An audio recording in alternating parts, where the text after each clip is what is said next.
अस्सलाम वालेकुम friends, welcome back to Binte Saeed kitchen and life. Friends, आज फिर एक प्यारी सी सुबह का आगाज़ हो गया इस दुआ के साथ कि अल्लाह पाक हम सब का दिन खुशियों भरा गुजारे। जो बीमार है अल्लाह पाक उन्हें शिफा दे और जो दूसरों के लिए बुरा सोचते हैं अल्लाह पाक उन्हें हिदायत दे, आमीन। फ्रेंड्स, गर्मी इतनी हो रही है कि कोई भी नाश्ता नहीं कर रहा है, बस फ्रूट शेक या जामे शीरी वाला दूध पीकर सब जा रहे हैं। हस्बैंड भी, बेटा भी, मैं भी, बेटी भी। तो बस हम सेंटर पहुंच गए थे बेटी को लेके, और ये देखे मेरी बहुत ही प्यारी सब्सक्राइबर भी हैं और मेरी बहुत ही प्यारी सिस्टर भी बन गई हैं, दोस्ती भी इतनी हो गई है। तो ये मेरे लिए अपने हाथों से ये बना कर लाई। मुझे इतनी खुशी हुई है ना इस चीज़ की कि देखे घर में इन्होंने मुझे याद किया तो मेरे लिए गिफ्ट लेकर आई। कहती मैंने और भी बहुत डिज़ाइंस के बनाए और बहुत अच्छी अच्छी चीज़ें बनाती हैं। लेदर की जैकेट्स भी ये खुद मतलब बनाती हैं।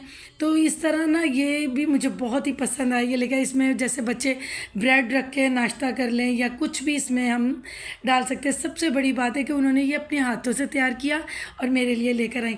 जितनी भी मदर्स बैठी थी सबको बहुत अच्छा लगा। और मज़े की बात और ख़ुशी की ये कि सब लोगों ने मुझे सब्सक्राइब किया और बहुत प्यार से मेरी वीडियोस देखते हैं। और मुझे जब बिनते सईद कह के मुझसे बात करते हैं तो मुझे और ख़ुशी होती है, बहुत ज़्यादा मुझे खुशी होती है। इतना इतना अच्छा माहौल है। लेकिन जब आखिरी पेपर होगा हम सब जुदा हो जाएंगे तो फिर थोड़ा सा सैड लगेगा, उदास लगेगा कि सब अपने अपने रास्तों पर हो जाएंगे। लेकिन खुशी इस बात की है कि सब मेरी सब्सक्राइबर बन गई हैं। तो इनसे कमेंट के ज़रिए इंस्टाग्राम पर तो मेरा रब्ता रहेगा। तो हम लोग कहीं से ये वो हैं सिस्टर जो मेरे लिए ये लेकर आई। अल्लाह पाक इनको बहुत खुश रखे, बहुत बहुत मोहब्बत करने वाली। और यहाँ पर हम सब बैठे होते ना, ये रौनक है। हम सब जो भी बैठे हुए बातें कर रहे हैं ना, उसमें कभी हम पढ़ने लग जाते हैं, कभी बातचीत कर ली थोड़ा सा। और ये जो मेरे बराबर में ये आंटी बैठी हैं बिल्कुल, जिनका ब्लैक बैग है, इन्होंने तो 2 दफ़ा सबको नाश्ता भी करवाया। बस इसी तरह ही है, बहुत मोहब्बत करने वाले रिश्ते बने। इतना मज़ा आता है बैठकर। गर्मी तो है इतनी, पहले दिन तो गाड़ी में ही 3 घंटे बैठी रही। फिर जब मैंने यहाँ देखा तो मैं आई तो मुझे बहुत अच्छा लगा, बहुत अच्छा।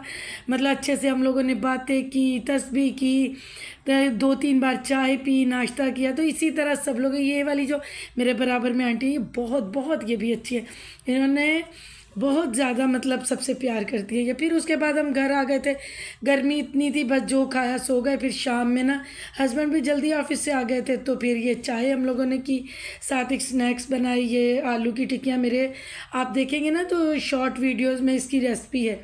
ये बहुत जल्दी बनती है और इतनी अच्छी है, और गर्मी में तो और भी अच्छी लगती है, चाहे आप चपाती से खाएं या वैसे खाएं।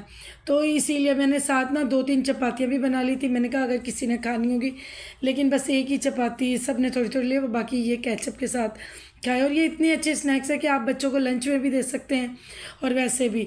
और ये टिक्कियाँ मेरी बेटी ने बनाई थी, देखिए कितनी छोटी छोटी बनी है और कितनी अच्छी लग रही हैं। और बहुत ही यम्मी सी चाय बनी जो हमारी थकन उतारेगी, तो उसकी वजह से। और फिर उसके बाद शाम में ना पहली दफ़ा ऐसा हुआ है कि कोचिंग वाले ना एक्स्ट्रा क्लासेस दे रहे हैं बच्चों को। जिस चीज़ का पेपर होता है ना तो वो बुलवा लेते हैं और फिर 1 घंटे की क्लास होती है, 45 मिनट की होती है। मतलब 3 से 4 पेपरों में इस तरह हुआ है। तो फिर मैं इसको लेकर गई थी। आज पता नहीं क्यों मेरे पैरों में भी स्वेलिंग हुई है, तो मैंने कहा बस या तो कम पानी पी रही हूँ या क्या है मसला, इस वजह से बस इसको कोचिंग छोड़ के मैं बाहर ही थोड़ा वेट करती हूँ। तो फिर जब इसकी क्लास ख़त्म होती है फिर हम लोग आ जाते हैं। और ये कुछ सामान था जो गाड़ी में रखना था, कहीं भिजवाना है, तो ये फिर गाड़ी में रखना था। मैंने कहा साथ ही हम लोग भी ये ले जाएं, और इसका बैग मैंने पकड़ा हुआ है। बस यही होता है कि बच्चों को ये जब एक्स्ट्रा क्लास लेते हैं तो बच्चों की थोड़ी हेल्प हो जाती है पढ़ने में। अब ये मैं अपने हस्बैंड को भी दिखा रही थी कि ये देखें कि इसमें कुछ भी मतलब हम लोग रख सकते हैं। और रखने के अलावा मैंने अभी तक इसमें कुछ नहीं रखा है, लेकिन मुझे इतनी खुशी हुई। देखो जैसे मैं कहती हूँ ना कि मैं आप लोग मेरे लिए टाइम निकालते हो और कमेंट लिखते हो तो मैं उसका रिप्लाई ज़रूर देती हूँ। अक्सर मेरी बहनें कहती है आप ही कोई भी यूट्यूबर कमेंट का जो आंसर नहीं देता, बहुत कम है जो देते। तो मैं कहती हूँ मुझे बनाने वाले ही आप लोग हो, तो मैं आपको एक हार्ट भी भेजोगे ना तो मैं उसका भी आंसर दूँगी। फिर रात हो गई थी, मैंने बेटे का रूम भी क्लीन कर लिया, ये बेटी का भी कर लिया, और लाउंज को भी मैंने अच्छे से क्लीन कर लिया, क्योंकि सुबह में ना फिर कोई भी काम नहीं होता, और घर जब वापस आओ तो घर गंदा अच्छा नहीं लगता है।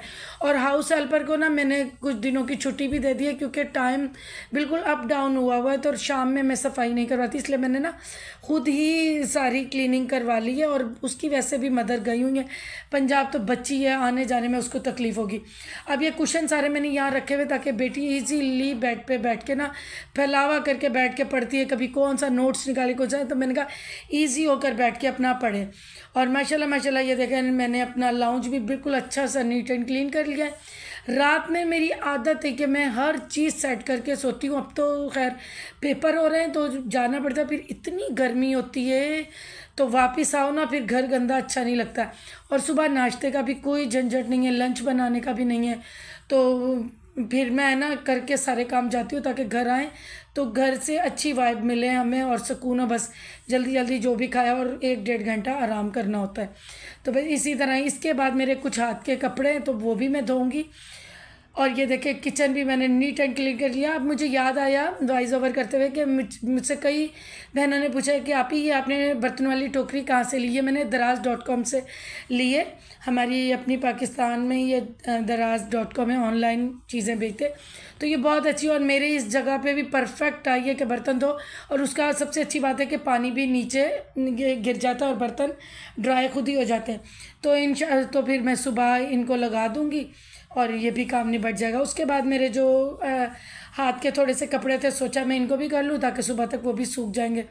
कुछ बच्चों के स्कार्फ्स थे, कुछ मतलब इस तरह के स्टोन लगे हुए शर्ट्स थी, वो मैंने इस तरह धोई जल्दी जल्दी, क्योंकि मैं ना ऐसी चीज़ें ना मशीन में नहीं डालती। और ख़ासकर ना बच्चों के जो स्कार्फ्स वगैरह होते हैं ना वो मैं बिल्कुल नहीं डालती। जब वो धुल तो जाते हैं लेकिन जब वो स्पिन होते हैं ना तो अजीब सी उनमें चुनटें आ जाती हैं। तो फिर आपको पता है कि आप जितना अच्छा स्कार्फ लोगे ना उतनी लाइट उस पर इस्त्री होती है, तो फिर मुझे ऐसा लगता है कि जल ना जाए।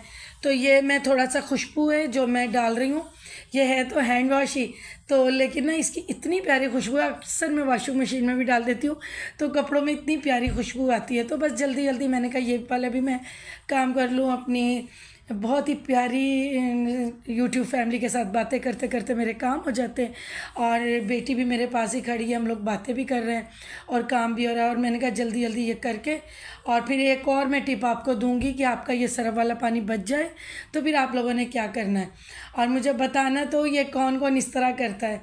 और बाकी मेरी एक सिस्टर ने जब मैं लाइव आई थी तो मुझे सिंधी बिरयानी का कहा है, तो इंशाल्लाह मैं कोशिश करूँगी कि नेक्स्ट ब्लॉग में वो भी शेयर कर दूँ, और 1-2 रेमेडीज़ हैं वो भी मैं इंशाल्लाह शेयर करूँगी। बस इसी तरह ही हैं। और जो कराची से है तो वो भी मुझे बताए करे, क्योंकि बहुत पूरे साल की बच्चों की मेहनत है कि उन्होंने रात दिन लगा के पढ़ा है, बस अल्लाह ताला इनको कामयाब करे। बस उसके बाद इसी तरह ही है कि मैंने जब भी ये हाथों से मैं कपड़े धोती हूँ ना, जो उसका सर्फ वाला पानी बचता है ना, फिर मैं उसे बिल्कुल भी ज़ाया नहीं करती हूँ, और मैं उससे जो भी घर के मेरे फ्लावर पॉट्स होते हैं ना मैं वो धोती हूँ। नहीं हो तो मैं वाशरूम्स की दीवारें धो लेती हूँ। अब आप देखें कि ये सर्फ वाला पानी बचा है ना, अब ये लाउंज के दोनों जो मेरे फ्लावर है ना इनको मैं वॉश कर रही हूँ। आप भी इसी तरह करें। और जिनके कोई इस तरह के है ना कि आप समझे कि उसमें से पानी नहीं निकला, आप अगर प्लास्टिक का है तो नीचे से गर्म छुरी करके सुराख कर लें, वरना ज़्यादातर तो नीचे से इस तरह होते हैं कि पानी निकल जाता है। तो मैं इसी तरह हमेशा मैं यूँ ही करती हूँ। इस दफ़ा मैंने सोचा मैं अपनी यूट्यूब फैमिली के साथ भी शेयर करूँ। आप कोई भी स्पंज लेके या इनके जो पत्ते हैं उनके ऊपर लगा लें और ये अच्छे से इनकी मिट्टी वॉश हो जाएगी। और उसके बाद ये जो मैंने लिया था ना, एक ईद पर मैंने लिया था, पता नहीं 1 साल पहले कि क्या, तो उन्होंने कहा था बाजी ये वॉशेबल नहीं, लेकिन मुझे पसंद ही इतने आ रहे थे। आप यकीन करें मैं 4 से 5 बार इनको धो चुकी हूँ। इनमें ना कुछ बंच जो है ना वो वॉशेबल है और कुछ नहीं है। तो मैंने धोए, कभी भी उनकी ग्लिटर नहीं हटी। मैं इसी तरह ही धो रही हूँ। अब आप देखें, पहले मैंने सरफ का पानी डाला, फिर ऊपर से मैंने पानी डाल दिया। अब मैं इनको ना थोड़ी देर के लिए ना वॉशरूम में ही रख दूँगी तो इनका पानी बिल्कुल निचड़ जाएगा। तो फिर उसके बाद मैं जिस जगह पर ये है वहाँ रख दूँगी। और लाउंज में तो आपको पता है कि पंखा 3-4 दफ़ा खुलता है बंद होता है, तो ये खुद ही ड्राई हो जाते हैं और आप यकीन करें कि महीना निकल जाता है। तो इसी तरह कभी मैं लाउंज के, कभी बच्चों के कमरों के, इस तरह मैं कर करके धो लेती हूँ। जो और जहाँ जहाँ मैंने डेकोर आइटम रखें। उसके अलावा भी मैं डेकोर आइटम भी डाल के धो लेती हूँ। अब देखिए माशाल्लाह ये दोनों धुल गए और कितने नीट एंड क्लीन लग रहे हैं। अब ये देखें वाशरूम में पूरा मैंने धो दिया, वही पानी जो था बचा थोड़ा बहुत, तो मैंने वही इसको अच्छे से वो करके झाड़ू से और तो अब ये यहाँ पर मैं 10 या 15 मिनट रखूँगी, अच्छे से इसका पानी नुचड़ जाएगा और उसके बाद में जिस जगह पर ये है वहीं रख दूँगी। और ये इतने नीट एंड क्लीन भी लगते हैं और साफ़ सुथरे भी लगते हैं और जो सरफ हमारा होता है वो भी नहीं ज़ाया जाता। तो चलिए बस इसी तरह ही है कि दुआओं और ब्लेसिंग में हमेशा मुझे याद रखिएगा। और अल्लाह पाक फिर एक दफ़ा है कि जो बच्चे पेपर दे रहे अल्लाह पाक उन्हें कामयाब करे परवरदिगार। और जिसकी जो रेमेडी है, जो किसी की रेसिपी है वो मुझे ज़रूर बताया करें, जैसे हमेशा बताते हैं मैं वही आपके लिए रेडी करूँगी इंशाल्लाह। और लाइव बस मैं अचानक आ गई थी। बहुत सारा प्यार और दुआएं आप सब के लिए। अल्लाह हाफिज़।